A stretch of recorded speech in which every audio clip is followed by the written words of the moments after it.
All right, I knew Caitlin Clark wouldn't make excuses. I said that in the last video. Nonetheless, you see the image, and Ben Golliver, great guy, posts the screenshot here or photo here, and you could see the shiner that Caitlin was sporting after game one, the loss of the Indiana Fever to the Connecticut Sun. Now they're on the brink of elimination. Of course, it was a rational question to ask Clark how that might have impacted her shooting, affected her shooting, and her overall play after the game. Chloe Peterson does a great job covering the team, and she took this video from the press conference. Here's what Caitlin said. Caitlin, could you tell us a little bit about your eye, the hit, if it affected you, how it affected you, and through the rest of the game? Thanks. Yeah, obviously got me pretty good in the eye. I don't think it affected me. Honestly, I felt like I got good shots. They just didn't go down. And obviously a tough time for that to happen. I got some really good looks. I felt I had three wide open threes in the first half that like you usually make. So that's tough, but I felt like I battled and tried my best. Took care of the ball better than I usually do, which is a positive. But overall, coach in the locker room, like we're down 3 the first quarter, down 5 second quarter, and then lost by 3 in the third. Like we were right there, and I felt like we just played a crappy game. Like the flow of the game was really bad.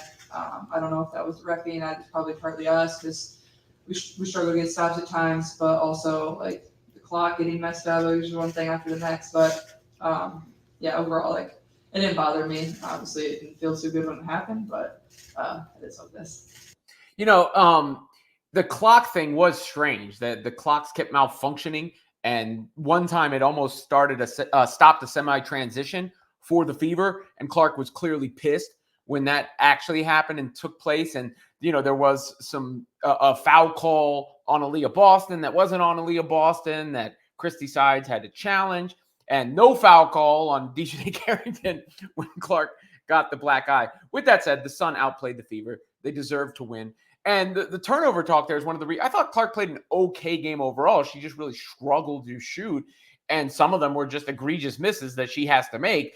It's funny with shooting because no one's been trying to miss shots. It just happens as a player sometimes. That's why they say shooters shoot. You got to keep putting them up.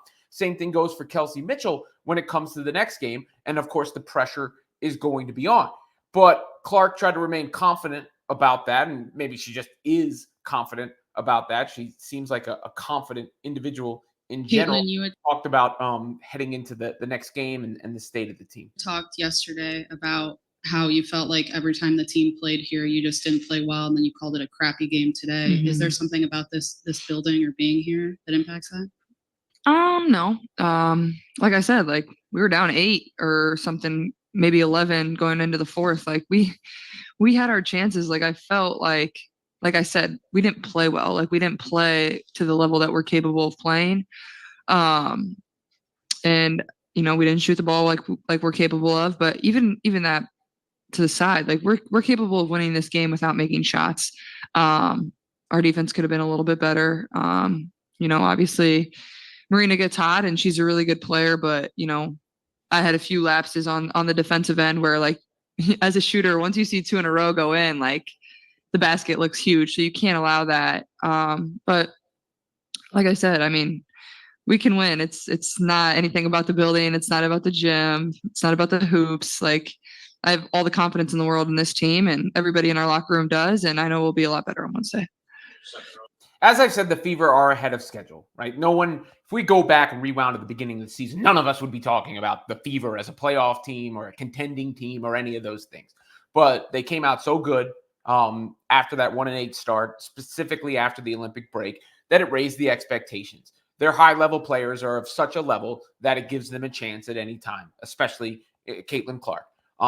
With that said, they don't have a quality starting power forward. They don't have a quality bench, and they're playing a good team that has depth, that has toughness, that has great players like Thomas, like Bonner, like Mabry, a great defender in Carrington. That's going to make it tough. But the Fever only need one to get it back to Indy.